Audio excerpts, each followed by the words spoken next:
from ROE Classes Academy.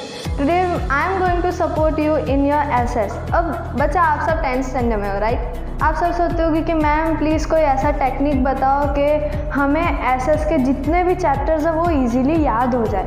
अब वही तो बोर्ड है, बोर्ड में यही सब तो होता है, कहीं से भी कुछ भी क्वेश्चंस आ जाते हैं। तो ऐसा एज्यूम करो बच्चों कि आप 10th के बोर्ड में एग्ज़ाम देने जा रहे हो, एंट्री होने में सिर्फ 5 मिनट बाकी है, आपको रिवीजन करना है। आप क्या पूरी टेक्स्ट बुक रीड करने जाओगे?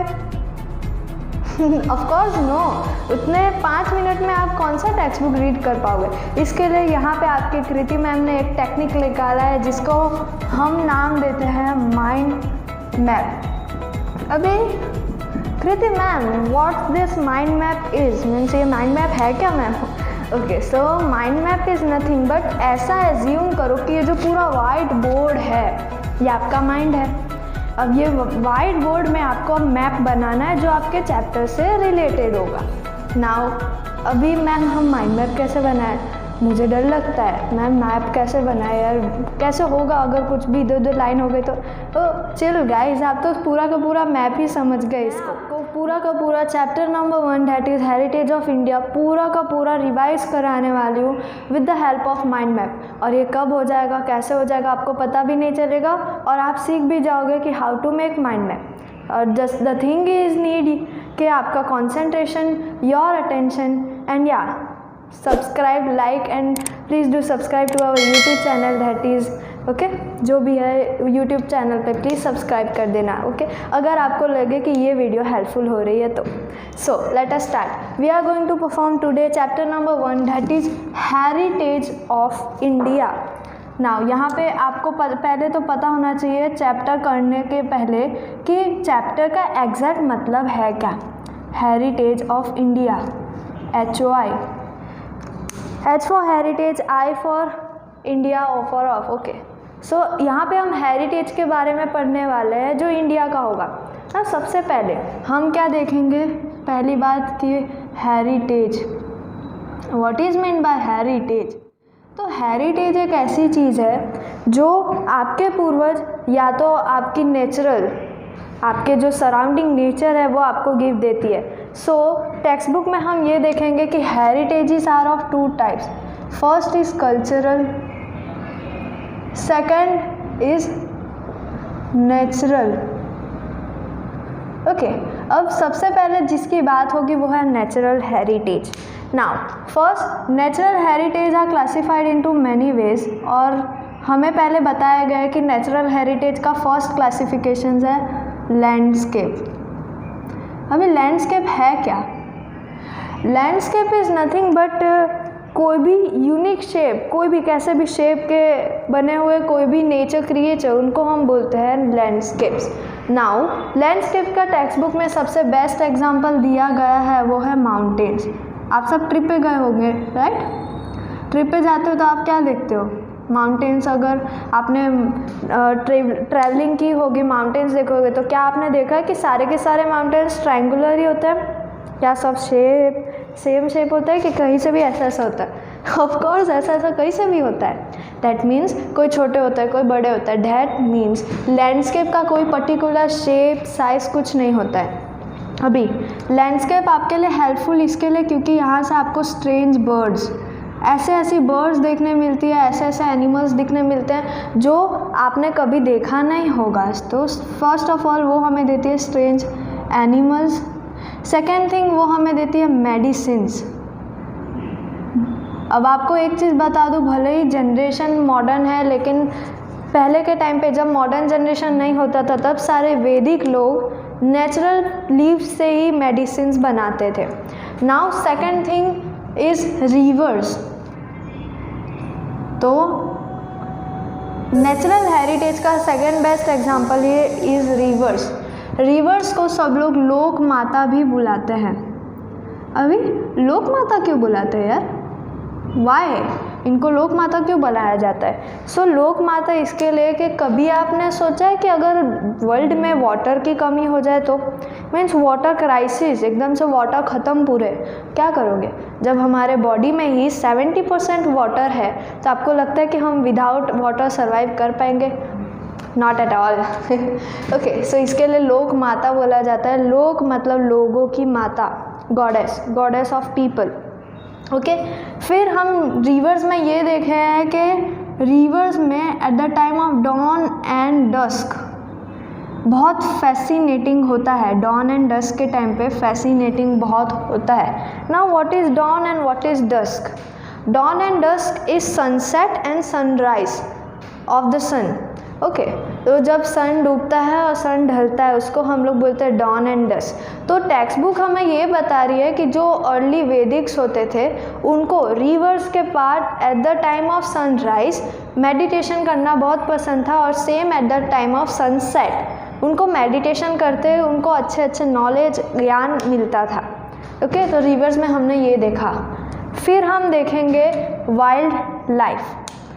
Wild life is nothing but जैसे हमारी एक ह्यूमंस की अलग लाइफ होती है, similarly wild that means animal की एक अलग लाइफ होती है।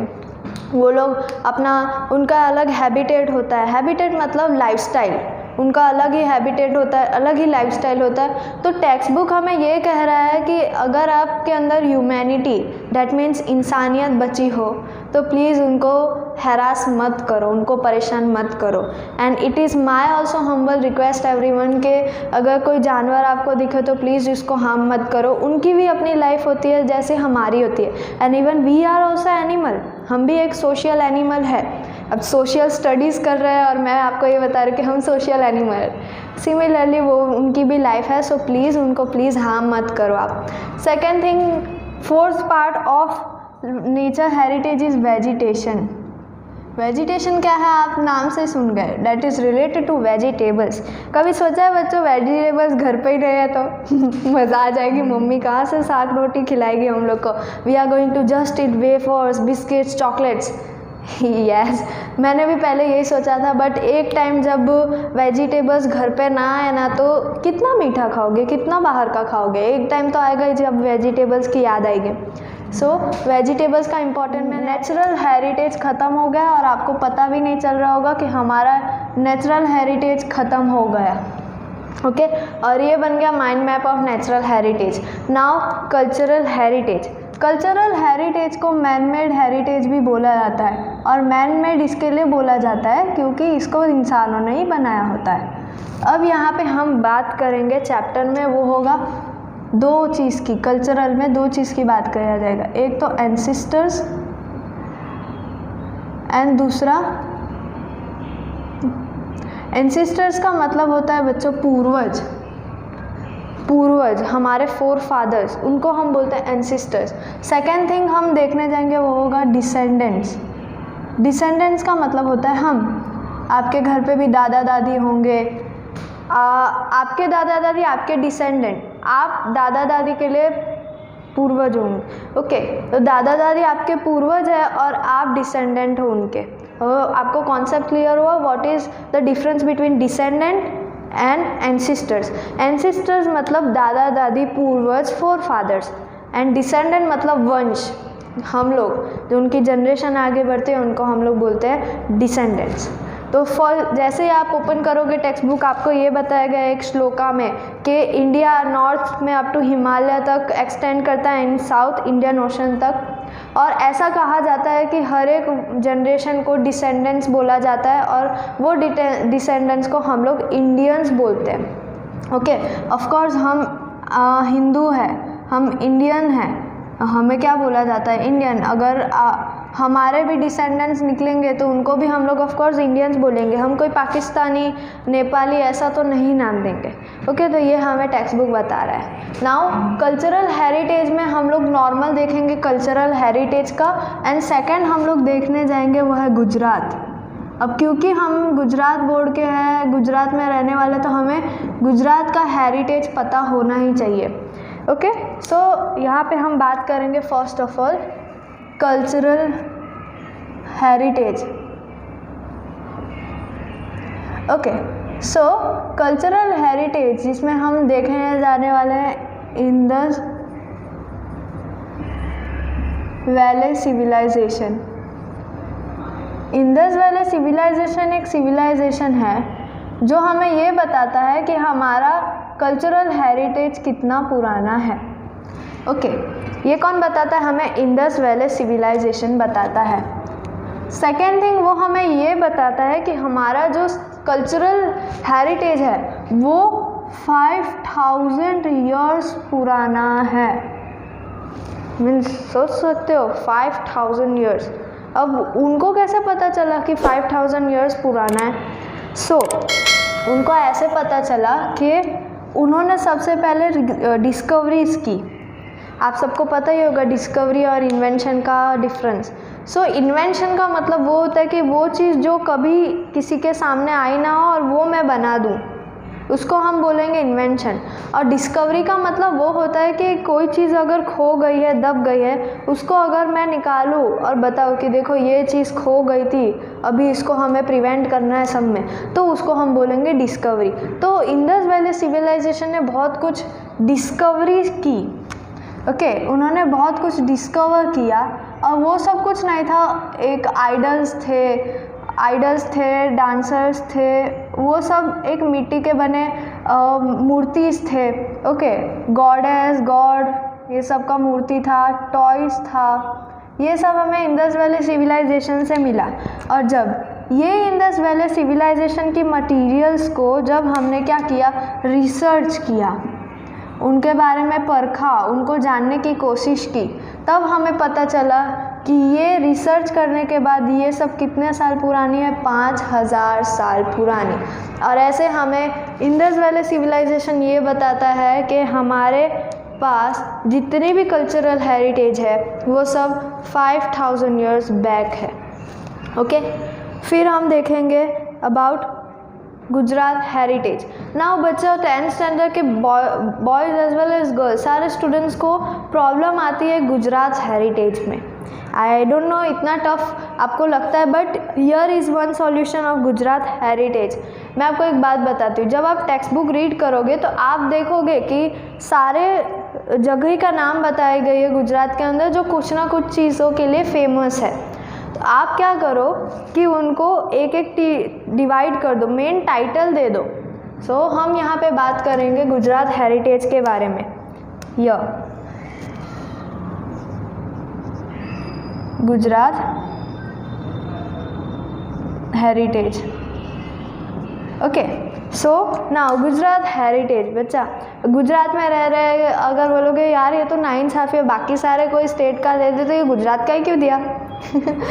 वी लिव इन गुजरात, इसके लिए हमें गुजरात पढ़ना ही पड़ेगा और हम कोई कॉम्प्रोमाइज़ नहीं कर सकते बच्चा। हम गुजरात स्टेट में रह रहे हैं, जानना तो नेसेसरी है, मस्ट है। ओके, तो अब ये इन सब को कुछ ना कुछ चीज़ों में डिवाइड कर दो। मेन क्या दो आप लोग, पहले तो टाइटल दे दो, एक पर्टिकुलर टाइटल दे दो सारे प्लेसेस को। और ये ज़रूरी नहीं कि टेक्स्ट बुक में जितने प्लेस है जैसे ढोलावीरा, रोथल, ये सबका नाम याद रखे, ऐसा ज़रूरी है? No, I don't think so. आपको हर एक टाइटल में 3 से 2 नाम याद रखने हैं, क्योंकि अगर ये एग्ज़ाम में आ भी जाएगा तो आपको हार्डली आएगा 5 मार्क्स का। ओके, 5 मार्क्स का आएगा तो आप उतना लंबा लिखोगे तो उतना ही आपको डिफ़िकल्टी पड़ेगी। आपको क्या करना है, फ्रेजेस वाइज लिखना है। जैसे यहाँ पे, जैसे हमने इंडस वैली सिविलाइजेशन में फ्रेजेस वाइज लिखा, या सेंटेंस बड़े करना है बट फ्रेजेस वाइज मतलब पॉइंट वाइज। इसके लिए पॉइंट वाइज बोल रही हूँ क्योंकि मार्क्स आपको गेन करना अच्छा होगा। जब बोर्डर चेक कर रहा होगा आपका बोर्ड के पेपर्स, तो वो देखेगा कि अरे यार ये बड़ा तो लिखा है बट पैराग्राफ फॉर्म में लिखा है, थोड़ा ना कम मार्क्स दे देता हूँ, तो आपको आपकी ऑनेस्टी के मार्क्स नहीं मिलेंगे। बट आप पॉइंट वाइज लिखोगे, सपोज ऐसे पॉइंट बना के लिखोगे, आपको इतना बता दूँ, हाफ मार्क्स का 1 पॉइंट होता है। 1 point is worth of half marks. तो अगर 2 मार्क्स का क्वेश्चन पूछा गया तो आप 4 पॉइंट्स लिख दो, आपको अपने आप 2 मार्क्स मिल गए। Okay, so my main concept to understand के पॉइंट वाइज ही लिखो जब भी एसएस का पेपर लिख रहे हो, तो पैराग्राफ में आपकी मेहनत बेकार जाएगी। Now cultural heritage of Gujarat. Okay, now इसमें टाइटल दे दो, एक अप्रोप्रिएट टाइटल दे दो कि हाँ ये प्लेसेस इस जगह के लिए पॉपुलर है।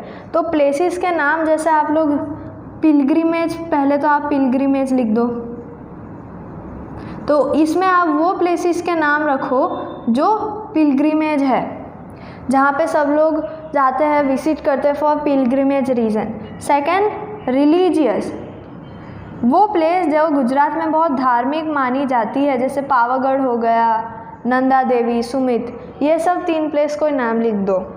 Third thing Jain and Buddhist, वो प्लेसेस जो जैन के लिए, जैन टेम्पल्स के लिए ज़्यादा पॉपुलर है, आप उनका नाम लिख दो। और ऐसे कर करके आपका पूरा का पूरा कब ख़त्म हो जाएगा आपको पता भी नहीं चलेगा, और इतने में ही आपको अप्रोप्रिएट फुल 5 मार्क्स गेन कर देंगे, ये मेरी गारंटी है। But just the thing is your presentation. One thing I want to tell you about board exams के, जब भी आप एग्ज़ाम लिखते हो मोस्ट ऑफ सब क्या करते हैं, वो सोचते हैं कि इत्तू से लाइन को हम लोग इतना बड़ा बता दें, और उसके लिए सब क्या करते हैं, सप्लीमेंट्स में 2 तरफ लाइन बनाते हैं। तो ये बहुत गलत बात है। देखो, अगर सपोज़ ये आपका सप्लीमेंट है, ये जो बॉक्स है ये आपका सप्लीमेंट है, यहाँ पे मार्जिन होगा, ओके। आप लोग, बहुत लोग क्या करते हैं, यहाँ पे लाइन बनाते हैं, एक इधर लाइन बना दिया, एक इधर लाइन बना दिया, और बीच में हम लोग लिखेंगे। तो दिस मेथड इज़ रॉन्ग। इसमें आपके मार्क्स भी कट कर सकते हैं अगर चाहे तो बोर्ड वाले। आपको क्या करना है, सप्लीमेंट है, वहाँ पे ऑलरेडी मार्जिन्स बनी होगी, आपको यहाँ पे या तो यहाँ पे कोई 2 में से एक, या तो यहाँ बनाओ या तो यहाँ बनाओ, कोई 2 में से एक लाइन डिसाइड करो। और सपोज़ मैं यहाँ पे बना रही हूँ, बस बना दो, और फिर यहाँ पे लिखो, कंटिन्यू करो। इट डजेंट मैटर आपका लाइन कितना लंबा जा रहा है, बट ये हमेशा मैटर करेगा कि आप कितने पॉइंट बना के लिख रहे हो। 2 मार्क्स का है तो 4 पॉइंट बनाओ, ओके। 6 मार्क्स का है तो और थोड़ा डबल पॉइंट बनाओ। 1 point consist of half marks. आप कैलकुलेट करके देख लेना कि जितने जितने मार्क्स के होंगे उतने आपका डबल बनाते जाना, और वो आपको सीरियसली बेनिफिट होगा, ओके। सो इसी पे हमारा ख़त्म होता है cultural heritage. So I hope आपको समझ में अगर लगे कि ये वीडियो आपके लिए हेल्पफुल है तो please do like subscribe to our YouTube channel. Like भी कर देना, शेयर भी कर देना, एंड कमेंट में ज़रूर बताना आपको ये वीडियो कैसा लगा। Thank you so much.